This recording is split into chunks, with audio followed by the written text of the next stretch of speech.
Hi, everyone. Y'all ready to learn how to dry food? You having a good time at PorcFest? All right. Who's a first timer here? All right. Welcome to PorcFest. Welcome to New Hampshire. I'm a recent mover. We moved in September from Connecticut. So we're all happy to do this. This is our fourth year at PorcFest. So it's all fun. So now on to how to dehydrate food. And I've been dehydrating food for many years. I also do canning. I also do freezing. It's a great way to preserve your food. Can you all hear me? Yeah, okay, good. My name is Judy Aaron. And so like I said, I've been dehydrating food for many years and freezing food. It's a great way to preserve food. You can do so many different things with dehydrated food. And there's a lot of different ways to do it too, a couple of different ways anyway.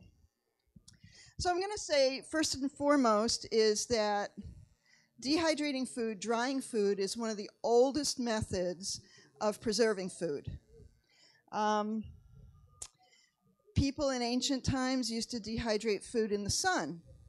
It was the easiest way to dry food. They would do it mostly because if they had, food that they needed to keep during scarce times, they would have their bounty during part of the year, and the other part of the year they would have food either dried with salt, or they would just dry it in the sun, fruits that they would dry in the sun. And it was also a great way for them to carry food around with them if they were going hunting, or if they were traveling and migrating to different areas. They would take dried food with them as their sustenance because they couldn't always find berries or go hunting or whatever. So it was very easy for hunter-gatherer societies to successfully travel and explore and take food with them, much like today when we would grab a sandwich, pack a sandwich, a thermos, or whatever. And even food drying was depicted in early Egyptian hieroglyphs and photos and cave walls and things like that, you can see that they would have racks and show that their food was drying on these different racks. Many of the explorers that crossed the oceans, they would bring dried food with them on their journeys on their ships. And of course, the colonists of America did a lot of food drying and preservation. They would take apples from the orchard and they would slice them up and they would hang them on strings across the rafters in their homes and keep them and dry them for a couple of weeks. They would also take bunches of herbs and tie them around at the stems and hang them from their rafters and dry them that way, or they would dry them out in the sun. So they, clearly early people did a lot of drying. So they say that solar dehydration, which is dehydrating food in the sun, is the earliest method, and it worked best in ancient Egypt and places where there were arid and hotter climates. Sun and salt were some of the basic components of food dehydration until the late 1700s, when the French developed a dehydration unit that successfully dried fruit and vegetables at a controlled temperature and via continuous circulating airflow. So as the need for dried fruits and vegetables and fish and game became more in vogue and necessary and prevalent, of course, there was technology that was developed along with it.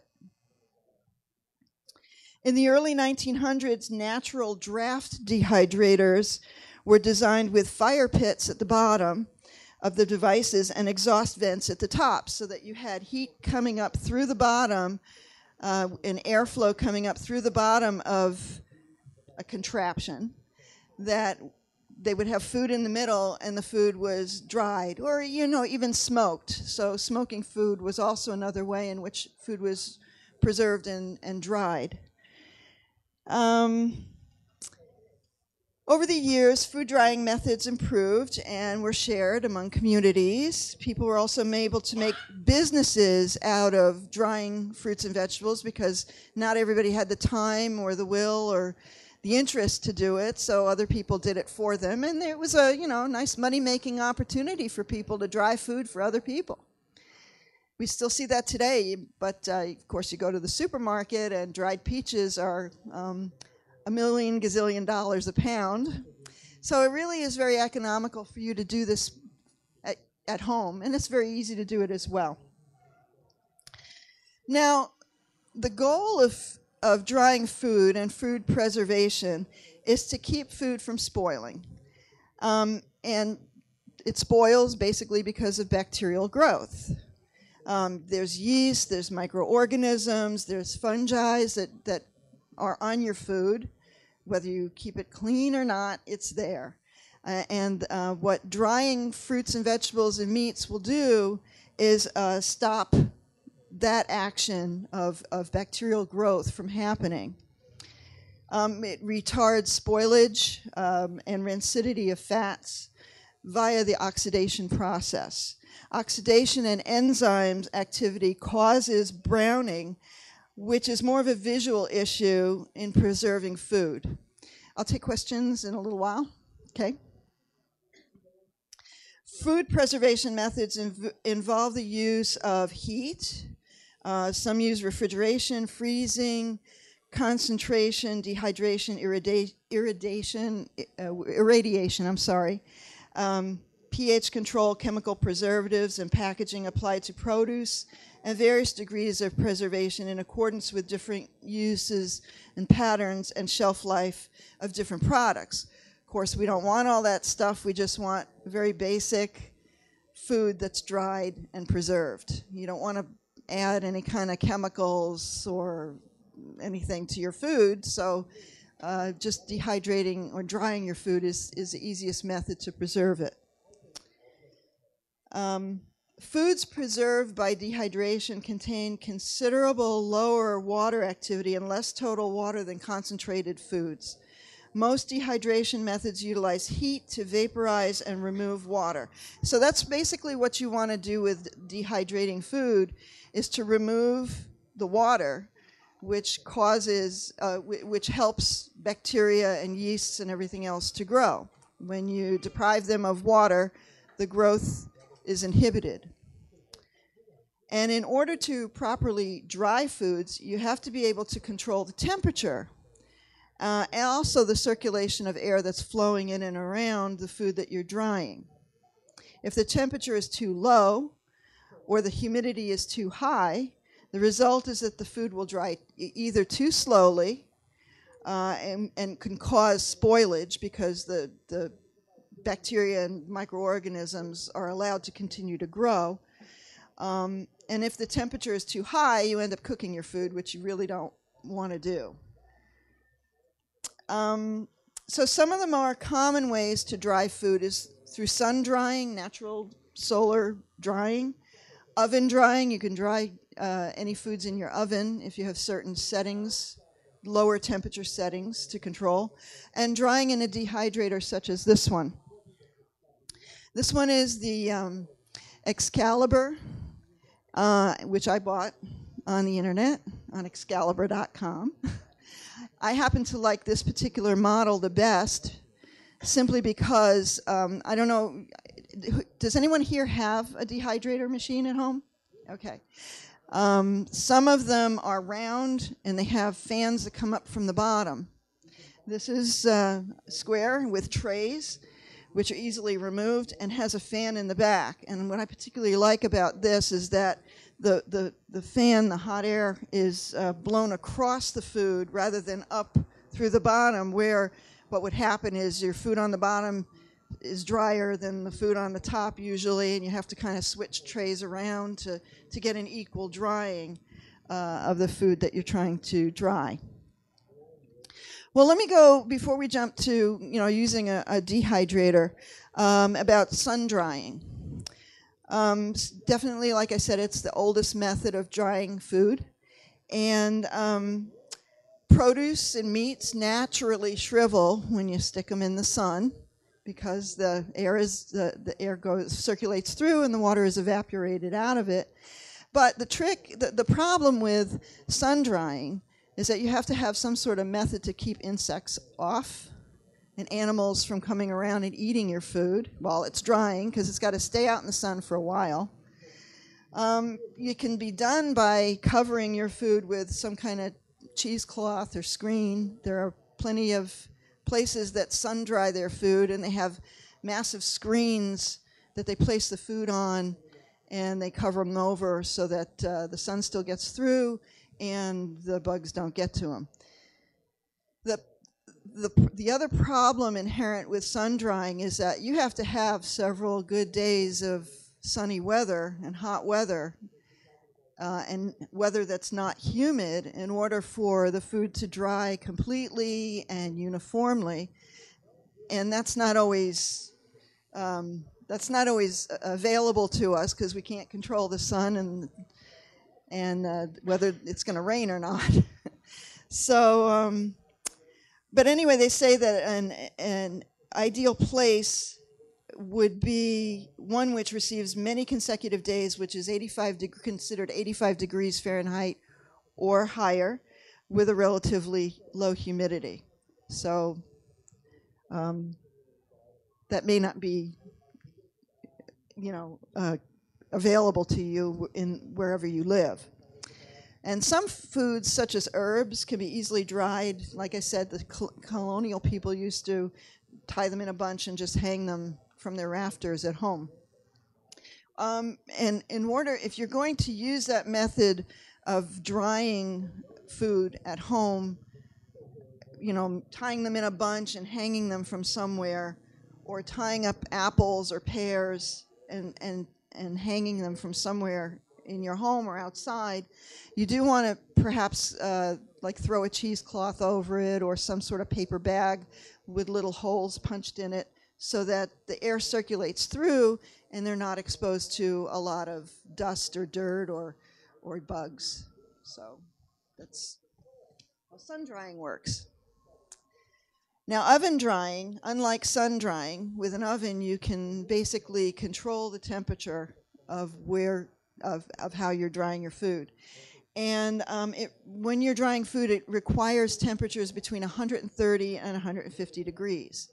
So not all ovens are equipped to have that low of a setting, but I don't know, you'd have to check your own oven and see if you can, if you have those settings. The good thing is, again, that you can control the temperature of your oven. The bad thing is that you'd have to run your oven for quite a while before your food is completely dried the way you want it. And on some foods, some people might not like that certain foods turn brown, so they'll add chemicals like sulfur dioxide to their food to prevent browning. Or sometimes you can dip them in like lemon juice or other sort of acidic type foods to prevent browning from happening. But if you're using an oven, you definitely don't want to use sulfur dioxide, because you'll get fumes all over and cough and maybe die. You don't want to do that. Okay, so then brings us to drying in a dehydrator. So a dehydrator can maintain a low temperature and an even temperature, and the air is circulated through the unit using a fan of some sort. They come in many sizes. This particular one has trays that come out. They're removable. They have a little screen on there that you can take out and wash. And they're easy to clean. You can stick them in the dishwasher if you want. They also have, this particular model has these little, what they call Paraflex sheets. So that if you want to do fruit leathers, you can just pour your fruit, your pureed fruit on top of it, and spread it around a bit and then put it in.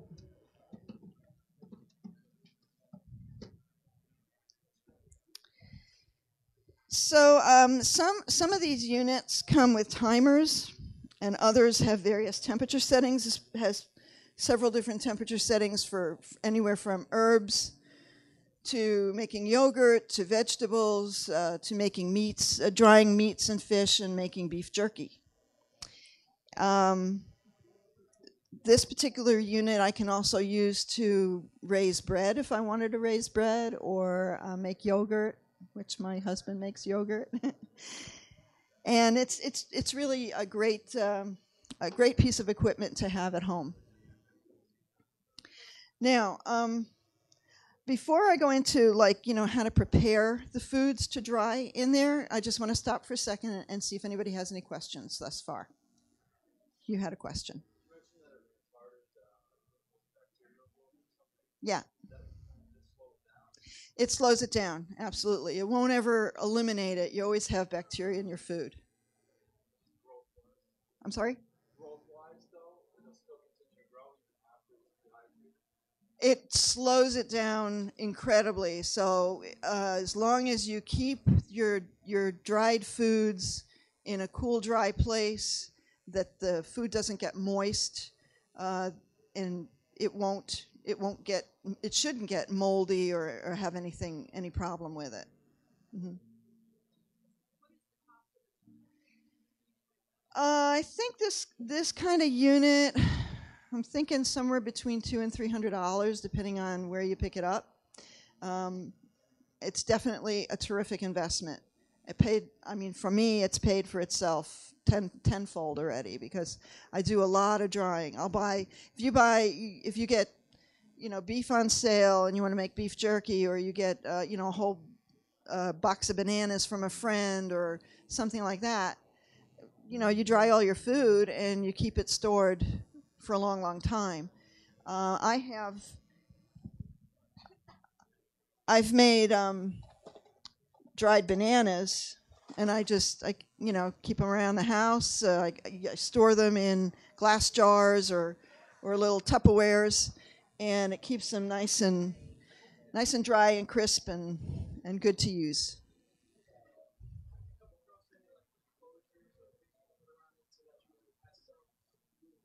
I'm sorry? Closures that you can keep pests out. Yeah, just like screens or. Well, you could go to your hardware store and find, screening that you can. Not for these dehydrators. You don't need them because you use it inside at home. But if you're doing any kind of sun drying, you would go to the hardware store and just buy some screening material, or you could go to the cooking store, or even Shaw's or someplace, and pick up some cheesecloth that you could spread over your food so that it's drying and the air is circulating through it as well. You have a question? I've had banana chips that I've kept for 2-3 years in my pantry, and they're still good. Again, as long as you're keeping them dry, in a cool, dry place, that they're not subject to sun or heat or massive temperature changes, it should last for quite a while.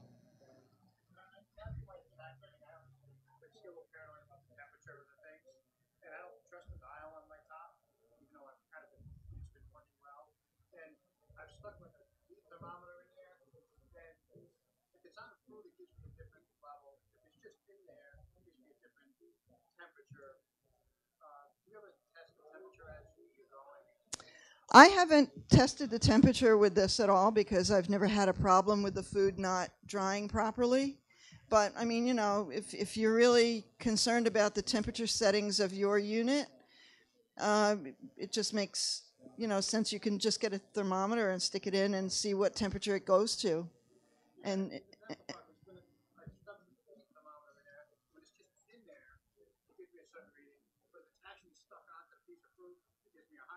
yeah, I don't know. Can't tell you. Question. Yeah. Oh, this is the best. If you're going to buy a dehydrator, I really do recommend getting an Excalibur. I mean, no matter if you want to get a 4 tray or a 6 tray or an 8 tray, whatever is best for you. But the other units, I don't like the fan with the bottom on the bottom with the heat coming up through, because you have to change the rotate all the trays all the time, and when the heat and the fan is coming across the food, it just gives it a lot more even processing. My comment was is I have this 9 tray one.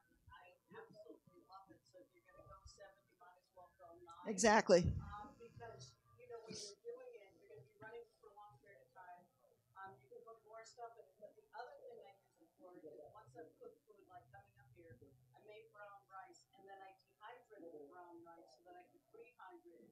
I think a lot of people don't realize that in addition to drying the raw food, you can actually dehydrate the food that's already cooked. Exactly. I had dried, had cooked my beans, my rice, and everything, and dried it in here. And it's also really good for long-term storage of food that's already cooked. Exactly. That's a really good point. Very, very good point. Yeah, you can take some cooked food, pop it in the dehydrator for a couple hours till it's good and crisp, or at least dried out, and then rehydrate it when you're ready to use it. So it's great. It's a really great tool. You have a question? I just want to ask if it's being recorded. Yeah, I guess. I don't know. I guess. Hi. You might want to consider repeating the questions or have people ask the questions into the mic. So Okay. Thank you. Appreciate that. Okay. You have a question back there. Yeah. I was curious if you're dehydrating your food and then rehydrating it. What does the rehydration process look like? Like, do you just boil water and add it to it, or? Well, I suppose if you wanted your food hotter, you would add hot water to it, but you don't necessarily have to. I mean, you could just add a little cool water to it. And, I don't know, you don't really have to add much, just a little bit, because it goes a long way. I throw it in the yogurt the night before. Yeah, when I do after the dehydration, I'll throw it in the yogurt the night before. I leave it right in my oatmeal, because if you heat that oatmeal up really hot, the dehydration, it rehydrates really fast. So that's like two of the things. And throw it in stews, anything where you get it back in the water. Make your pancakes the night before. Throw it in the dip. Throw it in the mix, and then have your pancakes in the morning if you planned out enough. So most of the food that I do, I actually use in cooking something else. So if I'm going to make pasta or do anything like that, it'll rehydrate. You don't have to separately rehydrate it if you're using in food that you're going to be cooking. Thank you. That's great comments. I'm going to get over to how to prepare your foods, your fruits, your vegetables, your meats, and herbs to dehydrate. When you're dehydrating fruit, of course, the first thing you want to do is make sure that your fruit is ripe. You don't want something that's underripe. It's not going to taste as good if you're dehydrating it. You want it to be clean. You don't want any rotten, or bug spots, or spots that are soft and mushy. You want, for larger fruits, to be sliced thinly. So if you have, pineapple, and you take your pineapple and you cut the top and the bottom off, and you slice off the sides, and then you can slice thin slices of pineapple. You might want to core it. You might want to cut it in half or in quarters and take the core out, and then slice the pineapple really thin. When I say thin, probably about 1/8 of an inch, I think, probably about 1/8 of an inch. And then there are some people, again, that, they don't like their dried fruit to be brown when they're done drying it. So they would dip the fruit in either ascorbic acid, like lemon juice or fruit juice, or other powdered vitamin C products. Or they would use sodium bisulfate or sulfur, which They say, if you're drying with sulfur, you really want to do that outside because there are some fumes involved with that when you're drying fruit. Fruits can also be pureed and poured onto the pans that you're using or the sheets that you're using. And again, these Paraflex liners, if you don't have these, you could just simply put plastic wrap over your trays, and then you would puree your fruit and pour it over it. When I make fruit leathers, I will use either like a jar of applesauce, like flavored applesauce, like raspberry, or my own applesauce that I make, and just simply pour it onto the tray and then thin it out with a spatula so it's nice and thin. You don't want it too thin because then, where you can see through it. But you want to have it just like you've seen fruit leathers before, I'm sure. So the thickness of a fruit leather is how you'd want that. Or what I did, what I've done is I took a can of fruit salad that I had and I drained it. And I put it in my blender and I added 2 bananas and I pureed that up and I made a fruit leather. So this is what I'll put the mic down for a second. This is what the fruit leather would be when it's dried on the tray. And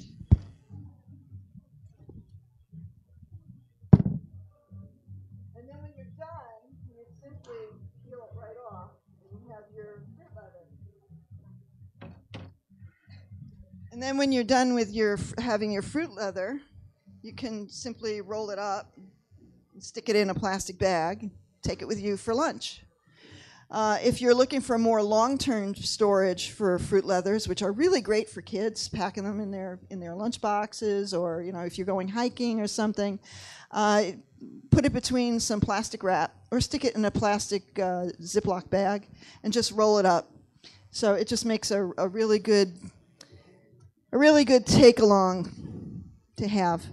And like I said, it's really easy to make these fruit leathers because you're just taking fruit, whatever fruit you have, and putting them in a blender, pureeing them, and pouring them onto the tray. Now, you can also dry or dehydrate vegetables. Again, your vegetables should be clean and ripe, not rotted or infested with any kind of bugs of any kind. And you need to slice them thinly. Vegetables might have to be blanched before you dry them to deactivate existing enzymes, which might cause deterioration when the vegetables are stored. So you might have to take your zucchini or bits of corn or whatever you're using to dehydrate, and just dip them in some hot water, boiling water for a few seconds, and then take them out, dry them with either a towel or a paper towel, and then you can put them in the dehydrator to dry. There's 2 different methods of blanching. You can water blanch them, which you boil water and place the vegetables in the water for a short time, or you steam them in a vegetable steamer. Either method will work, because basically the only thing you're trying to do is to deactivate those enzymes that are in vegetables. Now with meats, you have a couple of different things that you can do with meat. People dry fish, they dry different kinds of cuts of meat to make beef jerkies, or just dried meat in general to add later to stews or soups. So you could use fish, beef, ham, poultry. You can dry any of those. If you have chickens, if you're raising chickens, great way to preserve some of the chicken meat is through dehydrating the chicken. It's best to use lean cuts of meat. You don't want any fat, because fat it won't dehydrate. Basically, what it'll end up doing is causing your food to go rancid. So you really want lean cuts of meat. You don't want any fat in there. And to slice the meat very thinly, about 1/8 to 1/4 inch, and evenly. Sometimes the only way to do that is to freeze the meat first and then let it thaw to a point where you can cut it very thinly without it being thawed out completely or being hard as a rock and cutting your arm off by mistake. So slightly frozen food allows you to cut them into more even slices.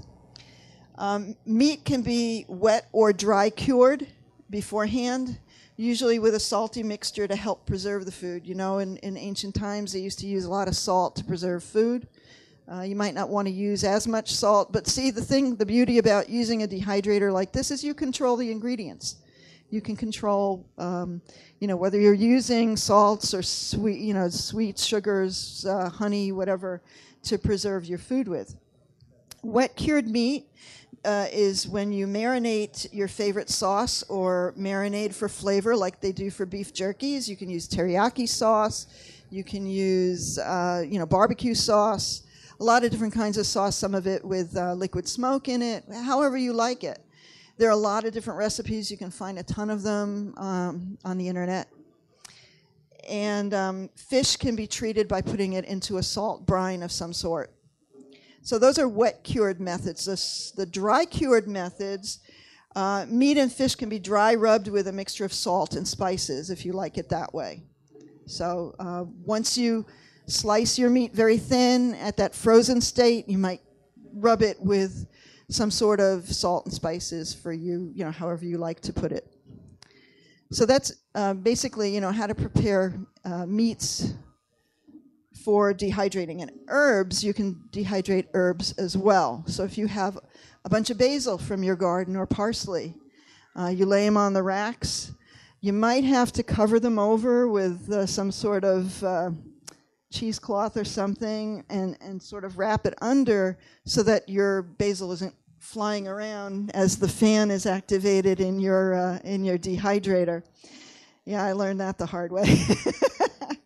But again, your herbs have to be clean and dry and free from insects.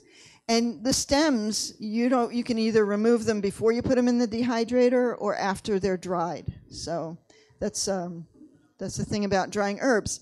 And when you're done drying them, basically the easiest way to store them is in a glass jar. Keep the lid on and keep it in a just where you keep your regular herbs and spices at home. So you could chop up onions or garlic, put them in the dehydrator and dehydrate it, and you have flaked onions or sliced onions dehydrated as you like. So storage for dehydrated food. Again, you can use plastic bags or glass jars away from sunlight, moisture, and insects, and you keep in a cool, dry place, about 50 to 60 degrees. You don't want them in direct heat. You don't want them in some place that's really cold. But I prefer glass jars to plastic containers because plastic does tend to gather moisture and condensation and things like that. So, and they're not entirely air free, or they are permeable to an extent. So I prefer using glass jars when I'm storing them for long term. Short term, if you're going to use it in the next month or 2 months, fine. But any kind of long term storage, I prefer using glass jars, mason jars, any kind of glass container. And again, simply to rehydrate your food, simply add either the dried fruits or vegetables, whatever you're using, directly to whatever soups or stews or yogurts or whatever you're making, and the food will be rehydrated as you're cooking. You can steam, soak, or boil your dry food, or just eat it as a snack and enjoy it. So dried fruits in particular, they're terrific. It certainly beats candy. Giving your kids candy to eat, you give them chunks of pineapple or raspberries or strawberries from your garden, and it's just nutritious and it's easy to do, and it'll save you money. You don't have to go to the grocery store and buy dried foods, which they cost a lot of money. So that's basically what I have to say about dehydrating. I do have some handouts up here, And I have some samples of some food, of dried foods to pass around. So I'd be happy to have you enjoy them. And if you have any questions, please feel free to entertain them. Yep. I have an Esco, and I really like it. It does have a fan, but it doesn't go from bottom up. It's just central. So I do love it. The problem I have with it, there's no timer. So I basically put it on in the evening, and I check it in the morning to make sure it's done. And with something like apples, it's fine because there's a lot of leeway in it. But if it's something like strawberries or herbs or something, it has been less successful. So I was wondering if you knew the times, like what's the general time frame it takes for drying most things. Yeah, well, various fruits and vegetables have various drying times. When I don't know if your unit came with any kind of user's guide, but they normally will tell you. You could probably even look it up on the internet, or but basically, certain vegetables will go 4 to 8 hours. Most of them will go 4 to 8 hours, and they'll. Vegetables basically will be dried at about 125 degrees. So, that's a gauge to go by. If you're doing fruits and fruit rolls, you're looking at 135 degrees. And let's see, I think they're probably about, usually about 10 hours for fruit. And again, it's also to touch. You might want to take the tray out and just test it. And if you don't have a timer, you can get one of those appliance timers and plug it in and set the time for that. So that's kind of an easy way to get around not having a timer on your dehydrating machine. But yeah, there are machines where the fan is on the bottom and blows up, or there's a central heating mechanism with a fan in the middle. Some of them have fans on top. So there are all different kinds of models that you can get. And basically, they all perform the same function, is basically to circulate the air and heat the food to a certain temperature. My model, for me, it was really great because I had never done dehydrating, and I didn't know if I wanted to invest in Excalibur, which is a superior machine, but, it's very expensive. Mine's $30. Yeah. I really like it. I Yeah. use it every day, so Yeah. it's the right choice for me. Yeah. If you're doing a lot of drying, you want to get a machine that you really, really like and that's easy to use and easy to clean. And I find this very, very easy to use and clean. I stick it up on my kitchen counter, and whenever I have something that I want to make, I just pop it in there and it's done. You have a question? Yeah, I have a tendency to just say, put it down. I just always over dehydrate. Yeah. Any thoughts on if there's anything wrong with that mindset? Nothing except that, the food that you end up with might become a little bit more brittle. And you have to be careful, like with pineapples and stuff, that if you're eating it, you might cut your lip. So I don't know. I mean, if you want, you could just kind of take a water spray bottle and spray them a little bit before you eat them. But otherwise, it's hard to really, over dry or really damage the food that you're dehydrating. Yeah. Okay, when I make beef jerky, of course I slice the meat very thin. I put it in maybe like a big plastic Tupperware dish of some sort, or a glass dish, and cover it with plastic. But I'll lay the meat in there with whatever marinade I'm using and leave it in the refrigerator overnight. I'm sorry? So it absorbs. And if you can, mix it around once or twice in the interim, well, if it's overnight, you would be sleeping, but but I mean, if you're doing it during the day, you'd want to mix it around a little bit. And if you don't get to mix it around before you put it in the dehydrator. That's fine too. Just make sure you kind of let them drip off a lot and not have them like really wet and gloppy when you put it in, because it just means you have a longer time to dehydrate because they're so much more wet. But so then you Okay, so you marinate it overnight or for several hours during the day before you're going to stick them in the dehydrator, and then you leave them in the dehydrator. I don't know, depending on the meat and the thickness of them. But I don't know. Let's see what they say in this book here. It's usually about 6 to 8 hours, I think, if I recall. So, yeah, it's about 6 or 8 hours to dehydrate the meat, and basically, you know, because of the heat that's being blown around in your dehydrator, your meat is also cooking a little bit too. It's sort of like you know, a very light, and since the meat is thin too, so your meat is cooked a little bit. It's not entirely raw, but you are putting raw meat in there with your sauces or marinades and to dehydrate it. And it's good. Yeah. Just want to speak into the mic in case anyone's watching this at home.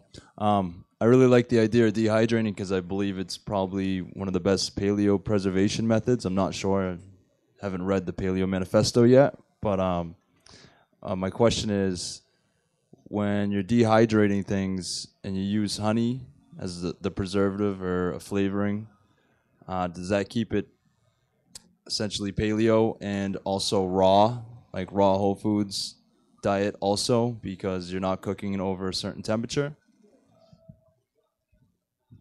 Well, yeah, dehydrating food is really a great tool if you're following a raw food diet or paleo diet, because you know with paleo, if you're sticking to snacks that are just meat, you can have a great beef jerky as a snack or as a part of your meal, or stick it in whatever stews that you're making or other food preparation that you're doing. So it's great to use for paleo. But your comment about using honey, you just have to make sure that you're not like glopping it on. You have to, when you're dipping food in honey, you just want to give it a really light coat, just to give it a little bit of sweetness, and otherwise it just takes that much longer to dry your food. Okay, all right. Another question. Is the meat supposed to be at a different temperature? Well, let's see. On this dehydrator, it says that if you're dehydrating meats or jerky, you want it to be at about 155 degrees. So if you don't use a dehydrator unit and you want to dry meats in your oven, you set your oven to 155. You have your meat on some sort of rack and pan in your oven, and you can dehydrate your meat safely that way. Mm-hmm. You have a question? Yeah, I wasn't sure if I should ask, but since he mentioned raw foods, do you have any experience with lower temperatures, like 116 or slightly under? That's what the raw food recommends before it starts to cook. Yeah. Well, this particular user guide for this dehydrator even has like a whole part about raw and living foods, and they talk about what you want to do with raw and living foods is just you want to preserve them to preserve the enzymes that are in there, but the good enzymes. You know, you're not killing them off. So with the raw foods, you're just basically properly controlling the temperature to preserve the food that you're using. And let's see. So this basically has a really good, this Excalibur unit basically has a really good calibrated unit for temperature, so that you are accomplishing just that. You're not killing off all the beneficial enzymes when you're drying food and using it as, raw foods. And it's pretty much, they say dehydration is the best way to preserve the essence of raw fruits and vegetables. It doesn't subject foods to high temperatures associated with cooking or traditional canning methods. And when raw food is heated to an internal food temperature of 118 Fahrenheit, degrees Fahrenheit. For an extended period of time, its nutritional values begin to deteriorate, especially enzymes. So canning leaches out water-soluble vitamins and minerals, which depletes the healthy qualities of raw living foods. So they recommend if you're following a raw diet, that dehydration is probably a better preservation of the nutrients than canning foods. No, I don't. I don't really. I don't do that much. I mean, I dry fruits and vegetables and meats, and but I don't follow any particular eating plan or diet thing for it. I mean, I don't do this in order to eat what I'm eating. So that's pretty much it about drying your foods, and I hope that you'll give it a try if you haven't, because it's really it's fun, and it's economical, and it's tasty, and you can make some really good food with it. So, oh yes, there are a lot of really good books and recipes. I have this oldie-timey book on canning, freezing, and drying, and they have a really nice section in this particular book. It's a sunset book. I do have in my handout a couple of lists of resources for recipes and so forth. And any good book that you can find on Amazon on drying foods, they all pretty much say the same thing. The internet search, yeah, but this happens to have some really good things in here too. So, yeah. Yeah. And a lot of videos. Yeah. On specifically dry. You can search pretty much any topic about what you want to do. And what I do with my dehydrator, one of the reasons I got it is I do a lot of long-term food storage. And canning, I do canning, but canning takes up a lot of space. Yeah. I also backpack. And so this allows me to store a lot of food in a lot less space in my pantry. And I really encourage people to think about it in terms of long-term food storage. The other thing is you can buy conventional food if you're still eating that, which I am, but I can dehydrate tomato paste down into a powdered form so that then I have a small amount that I can carry with me when I'm traveling or doing stuff. And it's a really good way. I go to a lot of the markets and buy up a lot of vegetables for the season so that I have them throughout the year, because I can dehydrate them and they're taking up so much less space that I can do that as a long-term food storage. And it becomes really affordable that way versus all the fuel and water that you need to use to can. Absolutely. Absolutely. I'll put a plug in for Excalibur, because it is turned into an Excalibur commercial. I didn't know anything when I started, and Excalibur has a book similar to the larger book she has there, and that book really, I mean, it took a lot of looking on the internet, but that book can help me through the process a lot. Yeah. And if I didn't have that book, the bigger book like she has, but it's Excalibur's book, it would have been really tough. It still took a lot of initiative to figure it out. Yeah. If you don't know anything, it's tough. Yeah, you got to experiment with it too, and you want to dry the foods that you like for later on, and it's experiment with different things. You find different fruit leather recipes. You might figure out what it is that your kids like to eat, and dry it out and have it for them for snacks at different times. And we're coming up on 2 o'clock, I think, and so I think I'm going to have to wrap this up. He has one more comment. This is my husband, Mike. The one problem with all this is that the stuff tastes so good that, especially when the kids were home, it doesn't make it to the long-term food storage. Absolutely. All right, thank you, everybody. I appreciate you coming.